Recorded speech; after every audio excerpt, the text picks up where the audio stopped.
In my last update,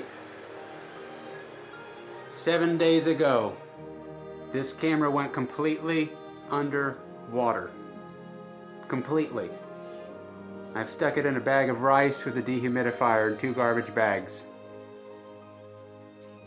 7 days later. It works! It actually works! I have a Red Epic Dragon again. Go Red Epic Dragon! In a world where nuclear war has begun, vampires fought back in super real 3D. So yeah, it works. I mean, I tested it all day yesterday. That was the first day that I actually turned it on early in the morning because I was getting ready for the shoot this weekend with Trans Am Worldwide. And I was about to gear up with my Sony FX6 that has a 7Q unit with it and my Canon EOS R that I'm filming on now with this.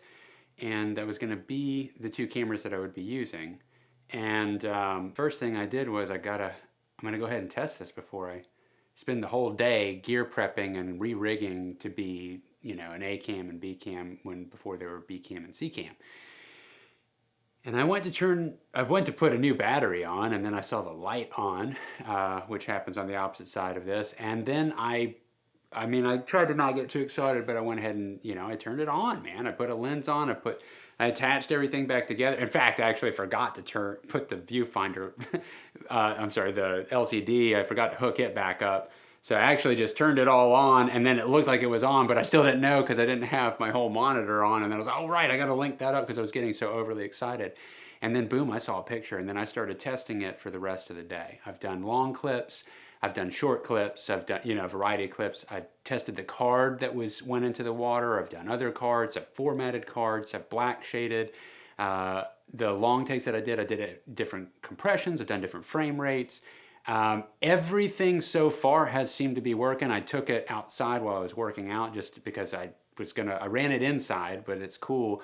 And I was like, well, I could film a workout because that's, you know, I'm outside and it's hot as hell. And so that would really put it to the test too, to see how the moisture does. And it never shut off, full 35-minute workout, just ran through it. So man, I think I've got a Red Epic Dragon again. I mean, fingers crossed that nothing's gonna go weird, but at this point, I mean, it's running solid. It boots up every time I turn it on. I was misty-eyed. I was like, I woke up my wife, ran in there and woke her up with the camera pointed right at her because she went through all the trauma with me. So this was it. I had this bag on top. I kind of kept this open towards the back so that way it could, the vents are on the side. I just had it a little bit open. Needs to be able to suck air in through here. There's like a $35 dehumidifier that I use. And then the main bag was this, which obviously the camera's not in here anymore, but I just had this right up to the vent. And inside of here, this is the lens that is unfortunately, I don't know if that's in focus or not, but like there's water inside and there's like big droplets, and I don't think it's gonna ever fully dry out. The battery here, I still left it in there because I still saw some water right here on the display, but it was actually working. I didn't see that till after I tested it and it was still working. And then just tons of awesome, really nice jasmine rice. That's unfortunately, well, whatever. It's the best bag of jasmine rice I've ever spent, I guess. My wife poured all this rice in. Now, I do need to specifically say thank you to my wife, Amy Von Chamier, because you really saved the day. When it first happened, I collapsed. I didn't pass out, but I just basically curled up into a ball, into like a little sitting fetal position. My mind was absolutely blown. I just failed to, like, I mean, normally a situation happens, you think through it, but I just felt like it was a sure shot that I just lost the camera, and she was the only one that held it together and said, this is the moment where you can possibly save this camera. You know, and I was like, there's no way, there's no way. And then she's like, flip it upside down. You know, I flipped it upside down, like, let's get the water draining out of it. You know, she went and got the bag of rice. She totally held it together. She's like, strip it down, you know, you keep everything in rice, you know, don't turn it on for a few days. I was like, I mean, I know, but it's just pointless. And then got it in here, and the only thing I thought to do was to add this dehumidifier to the combination. And I do think I mean, heck, I don't know if it probably made a difference. It had to have made a difference. I see water in there. You know, the combination, it worked. But yeah, Red Epic Dragon that was totally submerged underwater for only a few seconds. But nonetheless, while on, went into the water, pulled it out, turned it on. It was actually the morning of the 6th day, I realized. I said 7 days, but it was actually the morning of the 6th day when I really calculated it. I just felt so defeated, you know, like, God, talk about starting over and building it up. And I went way deep into looking at cameras. Now, I had insurance. I'm still actually waiting to hear from the insurance company. It has been a full week at this point, and I still haven't actually gotten correspondence other than that you'll be contacted in 7 to 10 days. And this is full frame insurance now. I need to call and I guess cancel, but they haven't even gotten in touch with me, so I don't even know that I'd be talking to the right person. So I'm gonna wait. I guess I'm gonna wait for them to call me, and then I'll explore it with them. But I don't know where we'll go with the idea that it has been underwater. I don't know if at least we can get it on the, like, this could turn into something. Hopefully not. But during that time, what did I do? I started shopping for cameras with the idea that insurance would reimburse me, but going ahead and planning to just front it on a credit card, you know, in the meantime, because I need to have a new A camera. And I looked at the different cameras that I did, and I've kind of mentioned this in the other video, and the candidates were like the Canon C70, the Canon EOS R5c, the RED Komodo, and one that I didn't expect to kind of be interested in, but the more I looked at it, was the Sony FX6. And all 4 of those cameras looked phenomenal, but each one had different attributes and each one had a different scenario happening for it, which is the biggest plague on the whole damn thing. Was like, even if I wanted to get one of the cameras, the only one that was available was the C70. And to be honest, when the C70 first came out from Canon, even though I had a RED, I've been on the lookout for, like, what's gonna be the camera where I need to run and gun, where it's smaller and I can just travel with it, because I didn't really have that. The EOS R I don't consider powerful enough to do that. It's starting to get a little bit dated. It's only 8-bit color. It's a great little, you know, B camera. I get lots of cool shots with it, but it's not a mainstay. It's not like the camera for the flagship. I definitely see a difference in it when I start pulling and pushing color and overall its sharpness and everything. So I looked at the C70 heavily when it first came out because I loved the idea that it had the DGO sensor that was directly from the Canon C300 Mark III. And that was a phenomenal sensor. The DGO output, it creates this massive amount of dynamic range that competes with the RED. It actually puts it at like 16 or slightly over 16 stops of dynamic range, which is unheard of in a Canon camera in particular. And it's a very impressive camera. So that sensor carried over into the C70. I've been very interested in that the whole time. C70 has built-in NDs in it, which is amazing. This does not have ND filters.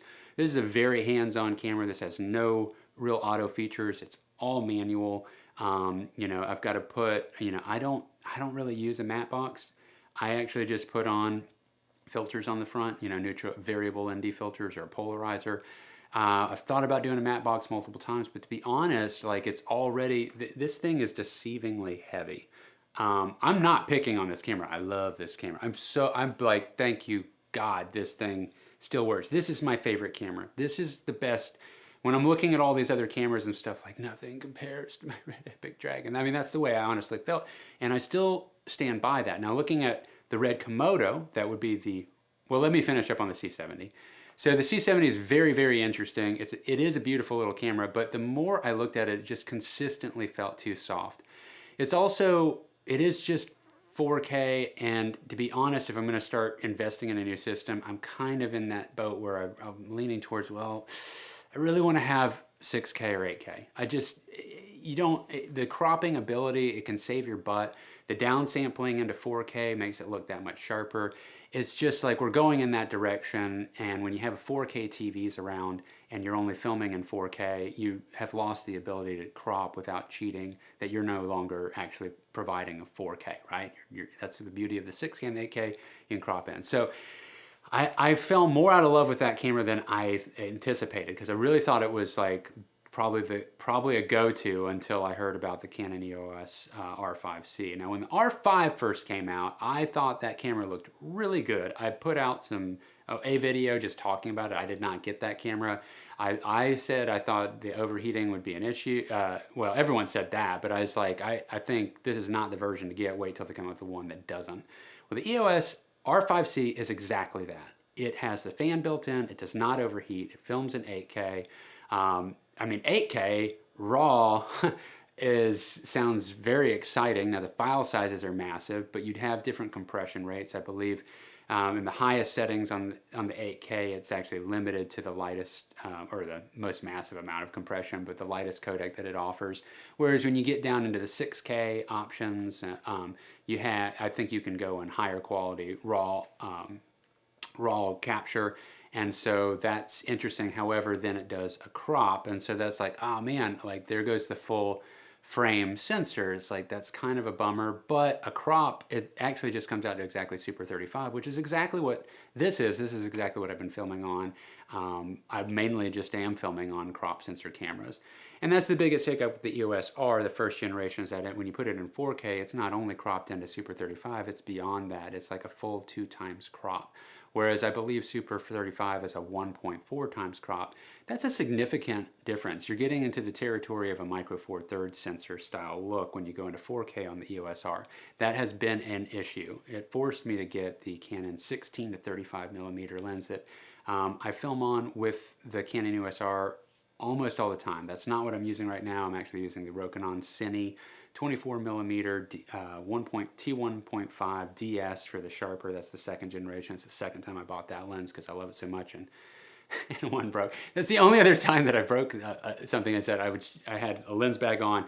I jumped off of a thing because I was loading out. I jumped off of a step. The strap on the bag physically just broke. I mean, it wasn't even that heavy of a bag, and it snapped. It didn't even come loose or anything, and the whole bag came down, and that lens, that it never focused right again after that. So I got a different lens. I got a replacement. Okay, so that's the C70. Kind of kicked it to the curb. Then I already started talking about the EOS RC. Obviously, this is a very exciting camera. I was already thinking this might be a camera to get if I got a travel gig. And because the EOS R5C also is a phenomenal photography camera, I am not really a stills guy, but having something like that might get me more in that direction. Maybe I would take it more seriously to start doing more with stills as well.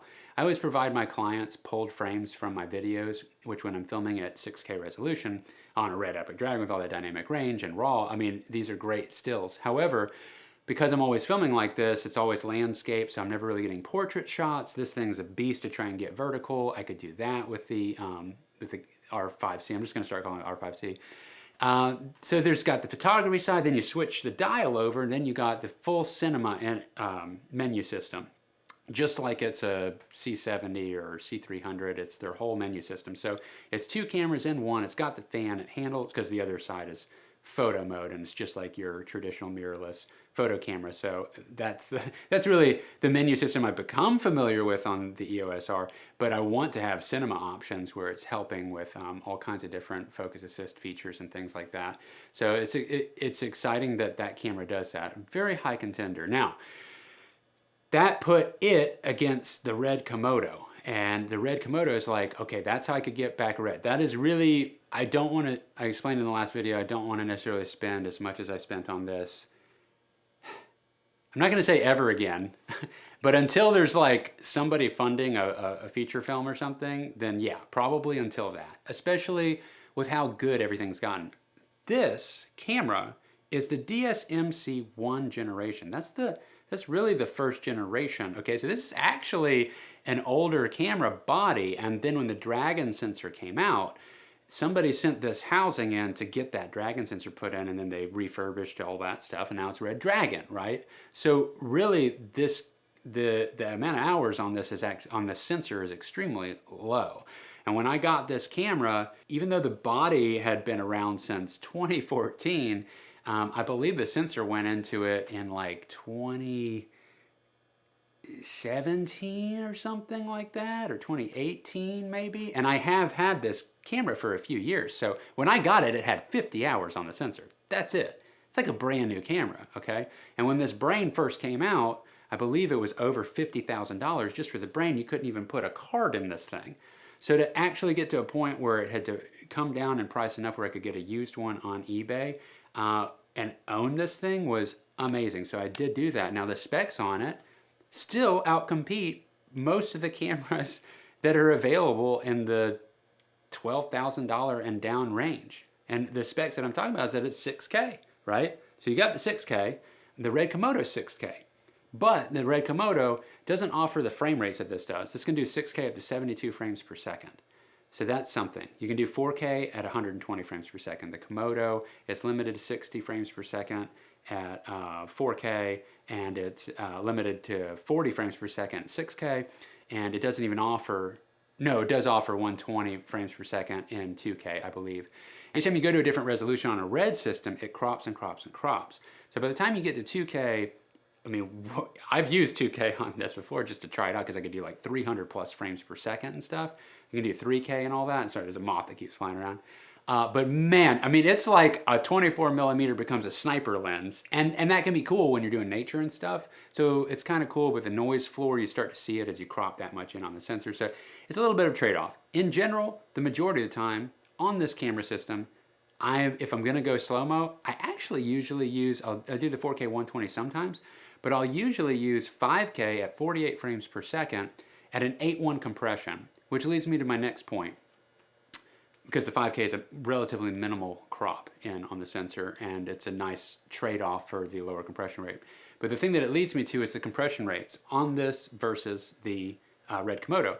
The RED Komodo has 3 different compression rates, plus it also offers ProRes. That's a big deal. This does not because it's an older generation.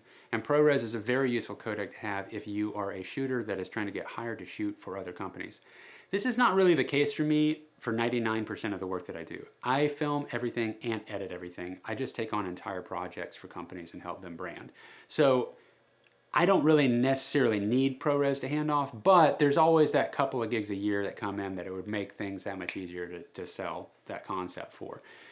But this offers many, many more compression rates. And because, I mean, we're talking about, I got 8.1, 7.1, 5.1 compression, 9.1, 10.1, 11.1, all the way up to like, well, I don't really use anything past 11.1 in general, unless I'm filming in 4K 120, and then it puts you at 12.1 compression. That's the absolute maximum amount of compression that I'll do. I can see that compression and I have to work around it. Did you see me swat that moth? That's what I just did. That's the Kung Fu coming out. So a little off track, but this is, I had to compare this in my head. The RED Komodo, it's not really a step up, you know, it's the cheap model. However, it does have advantages, so there's trade-offs. The RED Komodo does have some autofocus, and that would be a really, really big deal. The RED Komodo, I do rig this up on a gimbal, but the RED Komodo is lighter. That would probably be a lot easier, so that would be very nice. The camera physically being smaller, it almost works as a travel camera. It's not as much of a travel camera as the Canon EOS R5c because you have to add a lot of attachments to the RED Komodo. However, you're bringing a RED to the table, so if I could only have one, when this didn't exist to me anymore, I was heavily leaning towards the RED because I could have that RED look, which there is absolutely something about the RED look. There is just no getting around it. When I started scrutinizing these and I no longer had the RED look and I'm looking at these cameras, all these cameras that I was much more like that would be a great additional camera to have. When it's got to be my flagship camera, I really got back in the realm of scrutinizing like I did when I first got this camera comparing. However, the competition has come a lot closer to this camera nowadays at a very, very competitive price point. It's just amazing that this camera is still out competing a lot of the offerings from most camera manufacturers that are in the $10,000 to $12,000 range. And part of that competition is not just, and this is just the RED wheelhouse, but I mean the codec itself inside of an editing program is like none other. And people talk about this R3D codec and how user-friendly it is inside of an editing program, and it absolutely is. There's just, I've never worked with a codec that I like as much as the R3D files. They generally play smooth. They have the ability to really play at lower resolutions, so you can play them on. I can edit some of this footage, 6K footage, on an old 7-year-old laptop that's a quad-core system that's like 2.6, possibly 2.4 gigahertz in speed, which is not a fast laptop. But yet I can put this footage in Premiere 6K raw, and I can edit it. Now, I couldn't put together a music video inside of there the way that I stack multiple layers. However, just the idea that I can get that far with it is insane, right? So There's something about the codec that RED has that's proprietary that nobody else has, and that's a really big thing. So it's like, oh man, I still am having trouble not wanting to go with RED. Plus, one more thing about the RED codec and its RAW, the options that it provides you inside when you're manipulating the master file is way more options than, as I knock the camera over while I'm talking, that'd be hilarious. Way more options than what you get with a lot of RAW codecs. Okay, so like when you're working with like Sony and stuff, the Sony codec that I've experienced is like pretty limited. It's white balance ISO and exposure.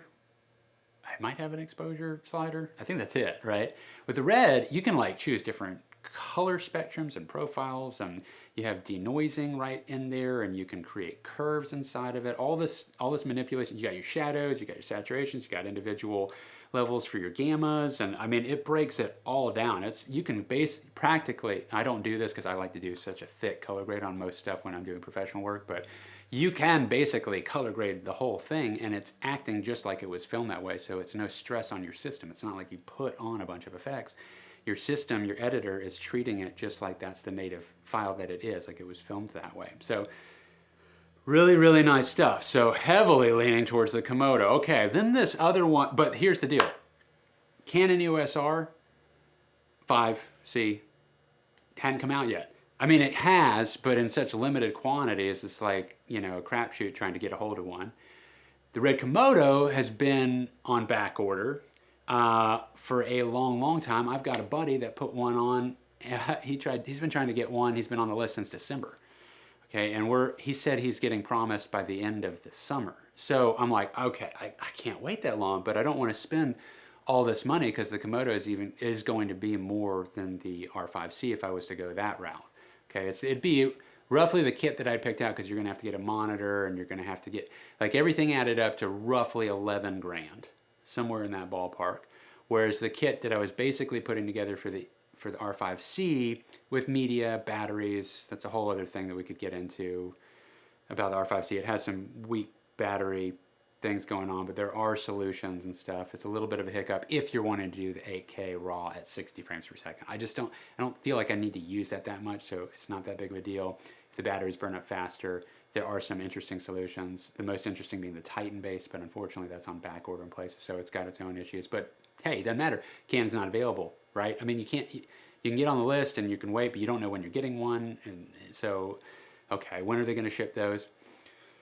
So then I looked, you know what, man, I used to love Sony. Sony's where the first real camera that I got, the first cinema camera that I got was a Sony FX6. I still have this camera. I still use this and pair it with this camera. I was still about to use it as my A camera as I head into this shoot. And you think I'm crazy, but when you put it with the 7Q, you can record RAW, you can record ProRes, 4K, and I'm telling you, I can get shots that compete with the RED. I just can. I do it all the time. Sometimes I like the shots out of the Sony better because it just happened to be the right angle and lighting. The fact that I can grade it and get it there and look like the RED is like crazy to me. But it really, really, really looks good. Now the data load is intense. It's a terabyte per hour of RAW if you're going that route. ProRes is great. The ProRes is sampled from the 4K RAW. So it's actually taking the RAW and then converting it into the 4K ProRes, which is, I believe, a unique feature of the Odyssey 7Q unit that I don't think that the Adamus recorders did that when they were offering it. However, unfortunately, the Odyssey 7Q, I don't know if they're still making it or not, but it doesn't look like they're supporting anymore, so that kind of sucks. Anyway, I love Sony. I really, really do love Sony, but I've favored Canon more over the past couple of years, liking the colors. However, I've got an older Sony, an older color science, and while I can get the image there, it's just like, I don't know. I love all these cameras, right? But I started saying, let me really check back in on Sony, because I got very interested in the A7S III for a little while when the Canon R5 first came out, and I really thought that, and I still think, that was a better pick than the Canon R5. And I've been very impressed with the color science and very impressed with the internal codec. And I'm not that crazy about it just being 4K though. Again, if I'm going to start investing in a new system at this point, I kind of wish it was more than 4K, but I was like, but it's high quality 4K, it looks really good. But I don't want the A7S III it's just a little bit too dwindled down. It's not going to offer me raw internally, and that's the only reason I would consider having a mirrorless body. Because if I'm going to show up to a shoot as an A camera, I'm just flat out telling you, you show up to a real high paying gig, you cannot, I'm sorry, but you can't pull out a Sony A7S III and tell them that it's covered. I mean, you can try, but you're going to lowball yourself. There is something about presentation with the full system that you bring. And the bottom line is, it is missing tools. Now, you can rig it out, you can get it there, but you're still building around this really small body, and you honestly just have to convince the client that in the end it's going to be, you know, this amazing thing, but it's such a small little camera. It's a neat feature, but as an A camera for rough cut productions, I think that's not going to work. So I looked at the Sony FX6, and I was very surprised at how much I started to fall in love with that camera. I was very impressed at what the footage was that some people were getting, and I quickly decided that, you know what, this really is. I looked past it at first because I thought the DGO sensor in the C70 was a winner with the dynamic range. Then you got the Canon colors. But as I looked at the Sony FX6 more, I realized I actually like this more. I actually like the looks more. I think that it's a little bit, not only can it get sharper, and it naturally is, and I've seen sharpening done on the C70, it still just doesn't quite present the same thing. The ND system in it, the variable ND, is an electronic ND that gradually changes over the course of you filming, so you can set it and it's going to help you maintain exposure. So that is unique, whereas in the C70 it moves and stops. But on top of that, the actual picture quality of the FX6 to me was starting to look more closer to an ARRI. I'm not saying it's an ARRI, it's not, but and I still could see some shots just looked phenomenal, and some shots it still feels a little video-y. I think when you light stuff with it, it looks very good. Some cameras have an ability that even when you're not lighting, it just still feels cinematic. Well, no, there was a video I came across that was not, it was just naturally lit, and the dude was walking with a gimbal. I'm sorry I can't remember your name, vlogger, but your video looked killer. Maybe I'll find it and reference it in the notes. But no, that looked phenomenal. That was one of the convincing points for me, is like how good it could look outside. It's a little bit hit or miss, but I'm rambling. The FX6 actually is a phenomenal looking camera. I would heavily consider it, and it covers a lot of the ground, and it looks impressive enough that it works as an A camera, especially once you have, you know, you got your XLRs on it, you got your handle, and then you build it out. You maybe put a battery system on it or whatever you need to do, but you can get it a little bit more built out. It actually serves purpose to have all those things. It's a little bit heavier, so you're going to get more stable shots naturally. It's a beautiful camera. And then when I went to look at, I was like, maybe I would just, you know, geez, you know, Komodo's on back order, the R5C, who knows when it's actually shipping and how back ordered it is. I think maybe I could go, let me check this out. Because I already knew it was at the same price point, $6,000 basically. And so I hop over and then I realized, oh, it's on back order too. And actually, then I talked to representatives about all these cameras, and the C70 is the only one available. The FX6 is probably the slowest. Like they have a serious issue with the chips. I mean, like a serious issue. If you don't know, somebody let me know. I don't know if I'm supposed to know or not, but basically Mercedes got that chip, and they have 170,000 units ordered on that chip. Okay, so I don't know what Sony's going to do. They have a chip problem, and I don't know how they're going to overcome it. But that was really a bummer. So then I went back, Komodo or R5C. So what did I do? Okay, here's the deal. I talked to B&H and I talked to Adorama. I normally honestly buy from B&H.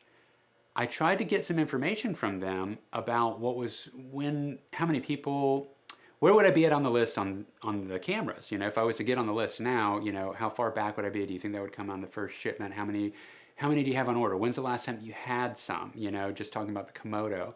I tried to ask information about the FX6. I tried to ask information about, I literally got nothing. I mean, literally they offered me no information. They just said, I don't have that information and I can't, you know, help you. When I talked to Adorama, I talked with a fellow, his name's Lewis Arthur. You can find him at Adorama. And I live in Tallahassee, Florida. I mean, this is all phone call, and they're in New York or New Jersey. And that dude was so helpful. I mean, we got to talk about what the hell happened and why I was looking for a camera. and he had a lot of sympathy for me that my camera had fallen in the water and died at the time. And he was a RED shooter himself, and then we started talking about that and stuff, and then we started talking about the different cameras, and he leveled with me about exactly what position I would be in line for the Komodo. The last time that they had Komodos in, you know, he did level with me. I don't know when we're getting the R5C, but it's probably a better chance that you'd get that before you'd get a Komodo. All those things he leveled with me on. He took the time, and then he gave me his extension number, and I was able to call back. He didn't pressure sales me at that moment because I had to rethink about things. And anyway, I called back, and he helped me put together 2 different camera packages, both set up so they would only ship if all items came in for each package, and then whichever package came in first, that's the one that was sent. That's where I came to on it. So I had the R5C on there, and I had the RED Komodo, and then he said, well, what's going to happen if they both come in at the same time, which is going to be a fluke. It probably won't happen, but what do you want? I said, I want the RED Komodo. That's the one I want. It's more expensive and all that, but I have to get that red look back. That's where I was at with it. I really looked at the R5C, and there's so much phenomenal, there's great looking footage. It has so much to it. It looks so great, but it still was just missing that slight edge that the RED had. And if you're on a budget, you know, it just makes sense to go with the R5C.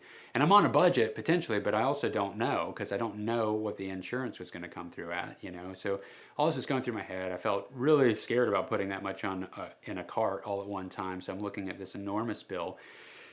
But it's supposed to only, you know, go in, you know, I'm only getting charged for one of these when that one happens first and stuff. So long story short, why do I even say that? I am such a liar about the long story short. I need to stop saying that because I can't do it.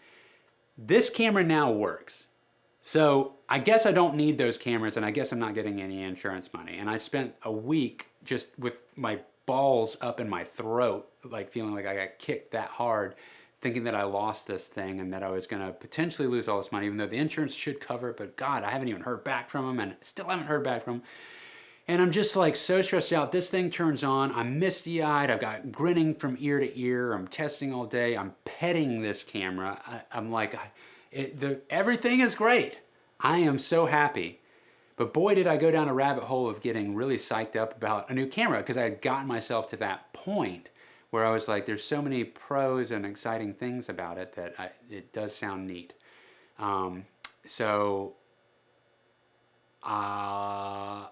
trying to figure out where to cut this off. I think I've talked enough, and I'm going to just stop at the point of saying this. The card literally cut off as I was saying that just then. Okay, so all I was trying to say is one of the cameras actually came in to Adorama, and I was like, oh my God, all right, now, but I don't need it because I got this.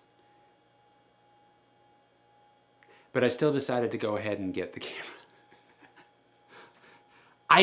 I'm gonna test it out, you know? I gotta test it out, and it should be here on Monday, and I don't know, man, like, we'll see. Like, I can think of reasons, and there's like certain pros that I don't have with the current lineup, and you know, I'll tell you, when this thing died, and then I didn't really have a camera that could, I mean, I can make the FS700 work as an A camera, but it's so dated. And there's just some things about it, like it's ergonomically it's challenging, and you know, just there were advantages to this other system. So I have a new camera coming, and it's kind of a big relief to know that no matter what, between if one camera goes down, I've still got an amazing other camera that I can go to and keep Rough Cut Productions going top flight. So it's exciting and it's fun. And when I get it on Monday, I'm gonna charge it up, run some tests with it and stuff on Tuesday, and try to give you guys an updated video. And I'll try to get some really cool footage with it so you can see what it can do. All right, when I'm using it, because obviously there's footage of both the EOS R and the R5C and the RED Komodo out, but maybe I could do some comparisons with this. You know, trying to fit it into an already full schedule, but definitely put together a little something. And yeah, so that's kind of where it's at. What a crazy side tangent away from lots of editing time that I need to get back on. But I wanted to update you guys on this because it's a roller coaster. And all the things that I was figuring out about those different camera systems, maybe you're going through the throes of trying to pick out what. And so those are my opinions. This is somebody that has the Canon EOS R, RED Epic Dragon, Sony FS700 with a 7Q unit, Sony A7S with another 7Q unit. So Sony, Canon, RED. I mean, I've gotten to use all of them. That's just own all of them. There's kind of a difference between using a camera for a day on a rental or a week and stuff. There's so much that I've learned from getting to use these cameras consistently. It really is different than just renting. So I'm a big fan of owning gear and like learning how to you want to talk to the codec and treat it and what that camera likes, because each sensor is different and stuff, and where its strong suits. I think you need more time than a rental for a weekend to figure all that out. Not saying you won't get good footage in the weekend, but you can't compare it with somebody that's using the same camera for a year, 2 years, 3 years. I mean, they really get the hang of that camera and learn that system. So, all right. I am stopping now and going back to editing. If you've actually listened to all this, that's amazing. Oh, one other thing I wanted to point out about the RED Komodo is that I didn't really get to list its pros, because I do want you to know, if you're considering the RED Komodo, that sensor is Super 35, but you can get apparently the 0.71 focal reducer works on it because it's an RF to EF mount. So if you're using EF lenses, then you get full frame. And I saw a video where it's actually just the slightest bit bigger than full frame at certain aspects on its landscape ratio. It's just slightly bigger, not much. I mean, I would just say it's full frame at that point. But that's pretty amazing to have that in that package. It's light. It's a lighter system. I think the batteries last longer on it. It does offer high quality codecs. It's a beautiful camera, so if you are considering it, I do think that's, like I said, actually that is the #1 pick that I have. Whether that's the one that came in or it's the R5C, I will wait to tell you, and we'll put it to the test, and I'll let you guys know next week. All right, guys. Peace. This thing works! I mean, this is I'm filming with it this weekend, so we'll really know. I got to put it through its paces this weekend, so we'll see.